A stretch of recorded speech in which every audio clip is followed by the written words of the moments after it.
Raising the Roof, presented by the Central Indiana Realtist Association, a local chapter of the National Association of Real Estate Brokers. Our mission is to build wealth through home ownership by enhancing economic development. We accomplish this goal by informing, advocating, and educating in the communities we serve.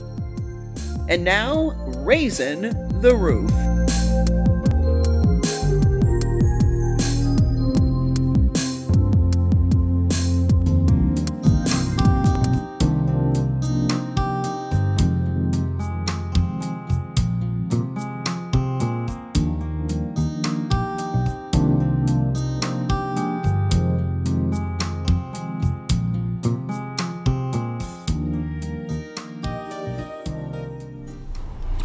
Welcome to Raising the Roof. I'm Priscilla Russell with Team Russell, your team with hustle. I'm Dolores Kennedy with B&K Real Estate Services. Okay, now today, Dolores, we're going to be talking about day 2 of Sarah's Realtist Week. Well, you know what? There's a lot for you to have, so I hope you got more room on your paper. Bring it, because we've got information that you can use. A lot more information.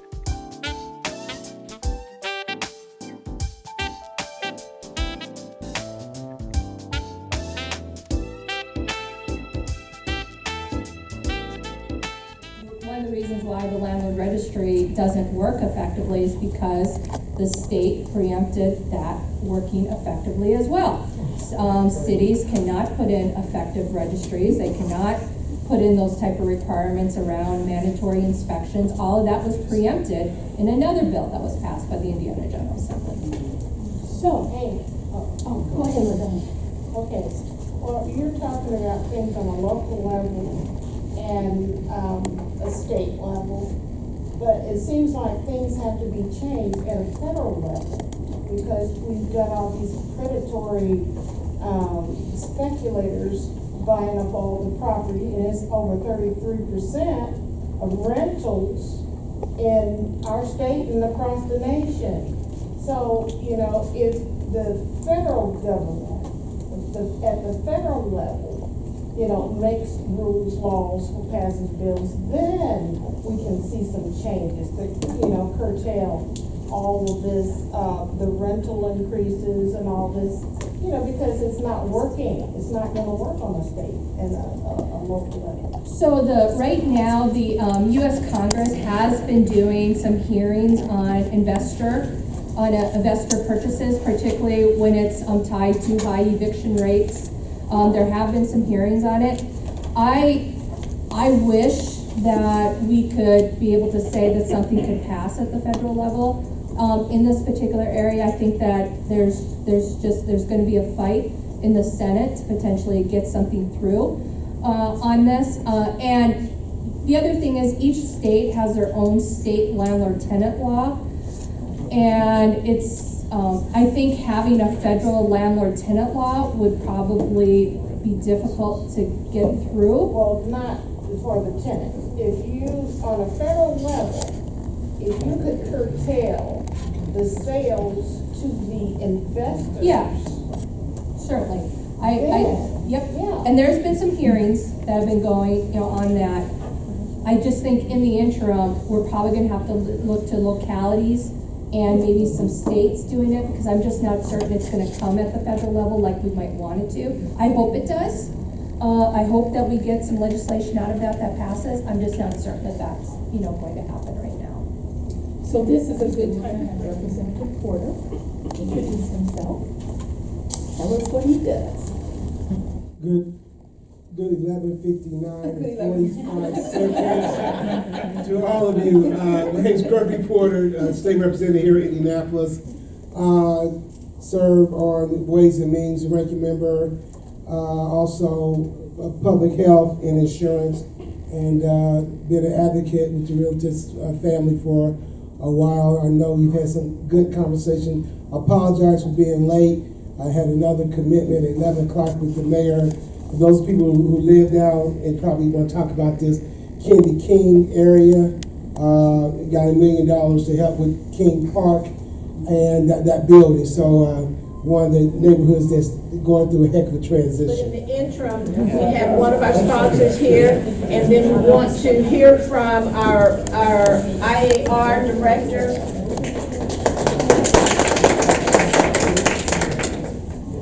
Thank you, Dolores.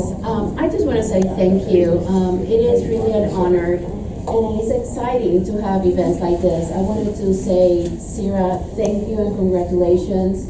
The work that you're doing for our city, for our area, it's so needed and very, very appreciated. I look forward to have many, many more of this, and for us to promote other people's to come.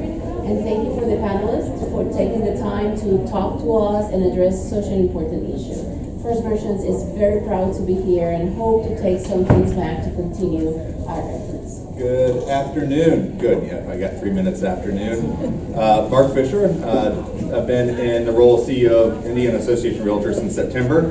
They tell me I've got a full year that I can still say that I'm new. I joined IAR after about 18 years at the Indy Chamber, so know the community very well. I live in Indianapolis. I invest in Indianapolis. I have 4 kids that go to Indianapolis Public Schools, and have worked very closely with Chris and the MyBoard team on issues that of importance to Indianapolis and Central Indiana, including the expansion of our transit system, and looking at our zoning codes here in Indianapolis to promote higher density, more affordable developments along our transit line. So something that's near and dear to my heart, and this is a group that I'm very familiar with. So thank you very much for hosting, Chris, for hosting today, for you all to come in, and then for us to be able to participate and listen to this very important discussion. So I can take any questions if you have any, but Maggie McShane, our Senior VP of Government Affairs, is also joining me, and so she is our eyes and ears at the State House, and helps coordinate all of our activities with regard to our 3-way relationship between the local associations, our state association, and national association. Thank you. Thanks, Mark. I'm Maggie McShane, Senior Vice President of Government Affairs with IAR. Adding to what Mark mentioned, I thought it might be a good chance to talk to all of you about how we interface with our members that come from around the state to meet with legislators. So this year, rather than having a large legislative conference with several hundred people, which we would have had to plan at a time when we weren't really sure that a group of that size would have been able to have access to the State House, we broke up our members statewide, so not just in Central Indiana, but the whole state. They come to the State House into smaller groups and held sessions at our building, the Realtor building, which is directly across the street from the State House. And we divided those groups in based on really simply the way that we're regionally organized with our governance structure. And each of those groups, they come from different parts of the state. They have different, some are from more rural areas than others. But with each group that came in, we took special attention to our commitment to helping educate them about the importance of our commitment to fair housing. And so for some of those folks, that isn't something that they hear about every day. That might not even be a market issue that they're really experienced with, but we took a good portion, about a half hour of that limited time that we had with them, and presented a very specific presentation that our partner at the National Association of Realtors, Alexia Smokler, presented to them virtually on a historical perspective of 2 very heinous incidences of violation of fair housing, both in Indianapolis and in Chicago, to really bring that down to some of our members. And believe it or not all of them are as diverse as this group is here. We wanted them to hear that story, to hear that message, to see that that was a priority for us to help educate them about our responsibility as realtors, about, to be honest, what was a very shameful history from our organization. We're not afraid of addressing that and looking that straight in the eyes and helping our members that really aren't in that space day to day understand what our commitment is. And so of all the things that we could have brought before them this session, we made sure that each group that came in, and we had 6 of these days with leadership from local realtor associations from around the state. And this is the topic that we chose to present, and that's the value that we thought we could add to them, and especially in this climate. And so trying the best that we can to do our job to help our members from outside Central Indiana also understand that priority. So just want to share that anecdote with all of you. Thank you. Hello, I'm Shelley Specchio, CEO of Mybor Realtor Association. We support the mission of the Central Indiana Realtist Association to improve the quality of life for the underserved and enhance the economic development for the community. At Mybor, our leadership in economic and community development efforts directly impact the strength of our communities and promote the importance of homeownership for all. Learn more about how realtors strengthen our communities at mybor.com. On the first Wednesday of every month, realtors and real estate professionals are invited to our CIRA meeting, which is at 11:30. For information on attending the meeting, please go to our website at www.cira.org for meeting information. Thank you. So we had Representative Porter join us, and Representative Porter, I have a question for you. What's the single thing that you are doing, have done, or are doing to help Black and brown people have more access to homeownership? One thing that I'm doing, I think I sit on 2 or 3 community development boards. Maybe to Fall Creek. Sincerely, one thing that I'm trying to do, I have had legislation prior to President Pryor. What I want to do is freeze the values, the taxing of homes once the individual gets a certain age. I think I had it down as 65. To keep people in their homes.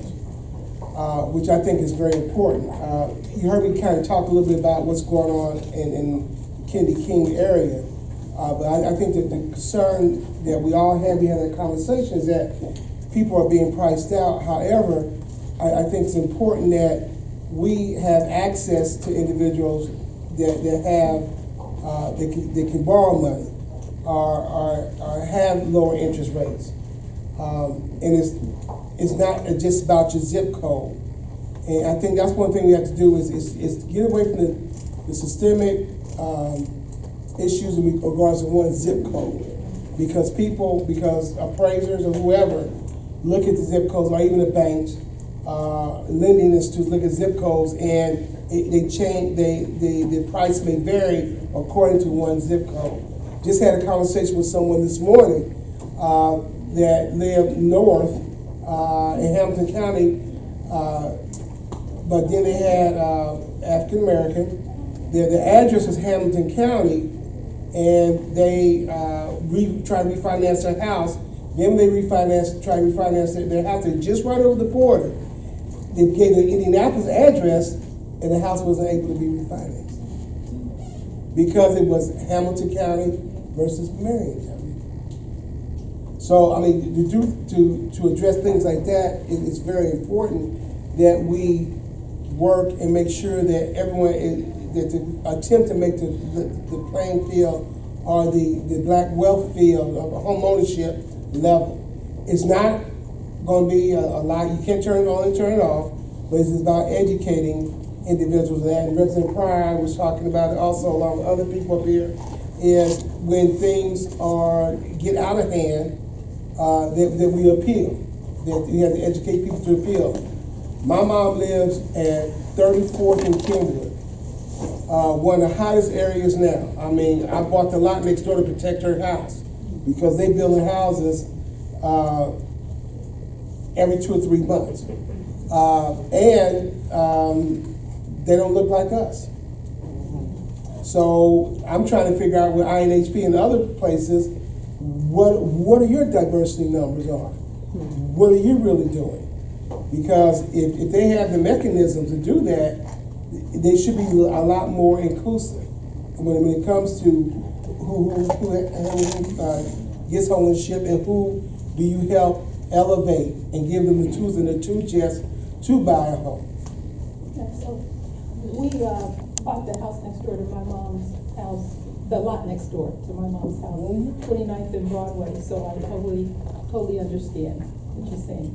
Good, excellent, lots of work to be done. Question for the panel, why are so many banks leaving the urban areas? Anyone? I Well- can give some data. Let me give some data here. For folks who are following along, page 16 in the report. So what's the current numbers right now? And this is very true on it. But the national bank closure rate was 16%. And in Marion County, it was 29%. Almost double the national rate. In Indiana, 23%. Now, when you look at neighborhoods of color, we see a closure rate of 27% in neighborhoods of color. So we actually, at our conference, are doing a workshop on bank branch closings. Why is it happening? It's a variety of different reasons. It isn't any one set reason. It's a lot of mergers. A bank buys out another bank. They're not going to have two branches within, a certain number of blocks of each other. So that has been causing. We've got to fix how mergers are handled. I hear from the lenders that, everybody's going mobile. Yet, an FDIC, Federal Deposit Insurance Corporation study found that 87% in 2019, 87% of banking consumers had visited a branch in the past year. So people still have a need for that brick and mortar building. So there's a lot of things happening on it. We certainly feel that there are some Community Reinvestment Act concerns. CRA needs to be revised to include race as a factor rather than just income alone as a factor, because we certainly feel that Black neighborhoods are feeling this much more harshly. Anyone else with a comment? And I think, in some places, I think banks are just moving out of certain neighborhoods because it's a high concentration of minorities in those communities. In some places, some banks, not all banks. For instance, in my district on Lafayette Road, there is a Key Bank, a PNC, Chase Bank, but the Old National Bank closed. So there's no representation of Old National Bank in my district at all, even though the other banks are there.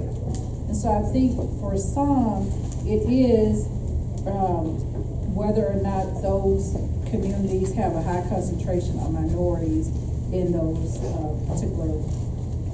particular areas. That's just my personal view. I have no data like Amy to speak to that, but when I look at all the banks that are represented on Lafayette and between 38th Street and 56th Street or 46th Street, and pretty much every major bank is represented, but Old National is not. And when they did have a bank over there, they closed it. There's no need for that because the bank was actually connected to a Starbucks and it was always busy. The bank was always, it's not like it was not a busy bank, it was a busy bank.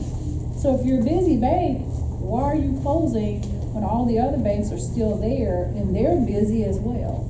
When Old National accused of redlining, wasn't there some scandal about it? Yes, it was, and this is where I'm gonna have to give it up to. I think it's important to give acknowledgement where people are doing a great job, and Amy and her team did an excellent job working on the Old National and getting a settlement. Actually, I think it was $5 million. 35. So see, I'm just saying. So they do an excellent job in trying to make sure there's fairness in housing, and what they did with the redlining for Old National is phenomenal, and they had a couple other settlements even since then as it relates to housing. So, as part of the Old National settlement, they do have to open up 2 bank branches in majority Black neighborhoods. So just FYI. yeah. So, and that is Amy and her team that's really doing that diligent work.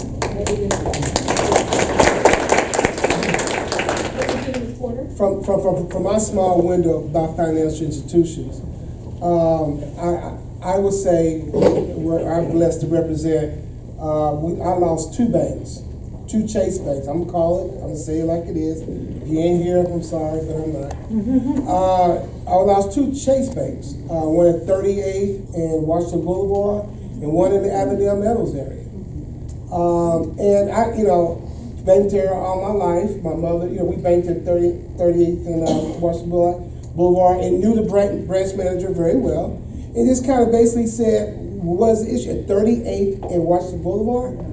Okay, y'all think about that area. I mean, very good area, a lot of money, whatever. And so I asked the question, why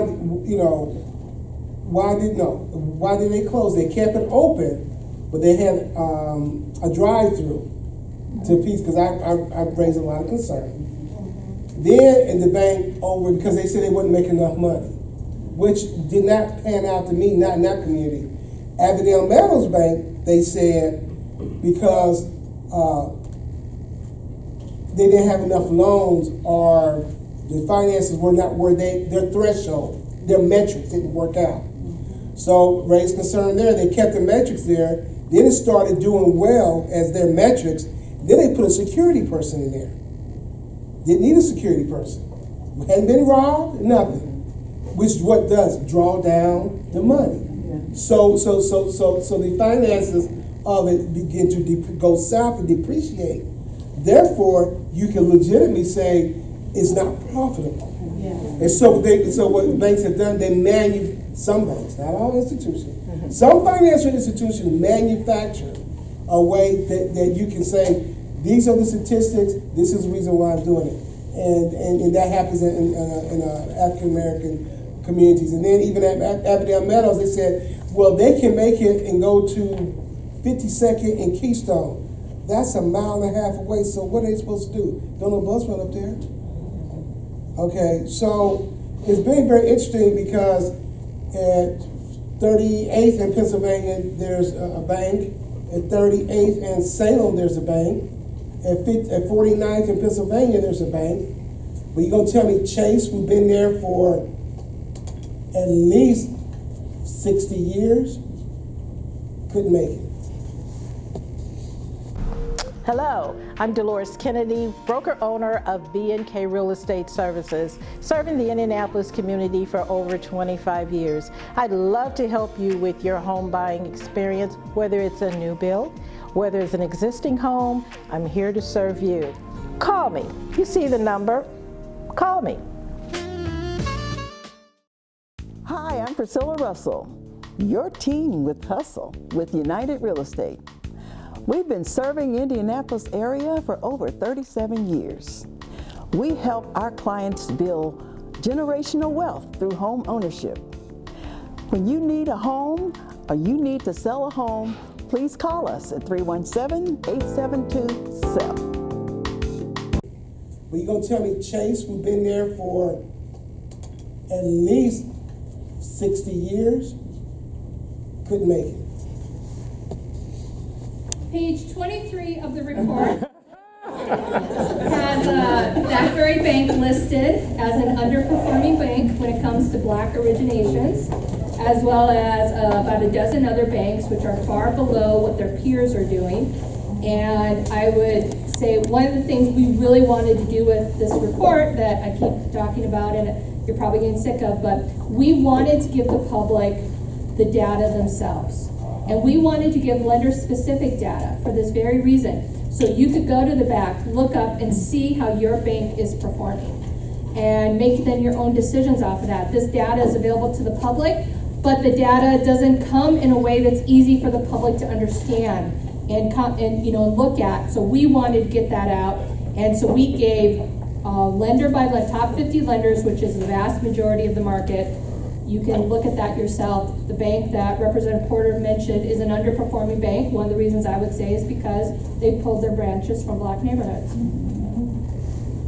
Heavy duty. This is why with each one of these subjects, we could do a deep dive and be here for a while, and they deserve it. And again, Amy, thank you for all of your hard work. And I Thank guess you I for have to having do me. a shout out because we are in the positive, so let me make sure. We just opened a brand in Avondale Meadows, right where Chase left, so I think I just want to mention that. We started out a little rough.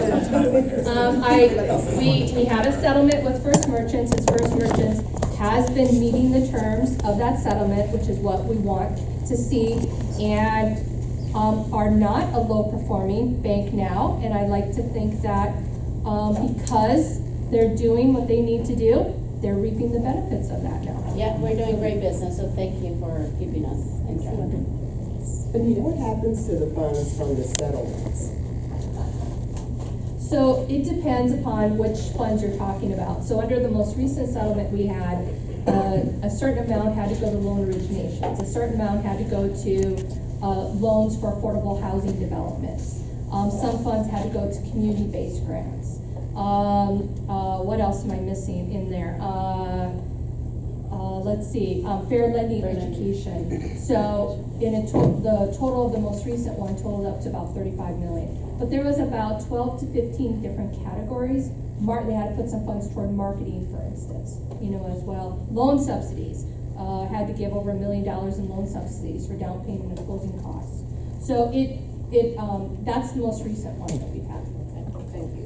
And to be, the Fair Housing Center is very transparent. You can go to our advocacy page and you can see the vast majority of our cases are there. We want you to be able to see what it is that we're filing, but also what we're getting on resolution, and then you can judge us on that. We fight confidentiality agreements, so we want the public to be able to see, and so you can go and look at the settlement agreement yourself.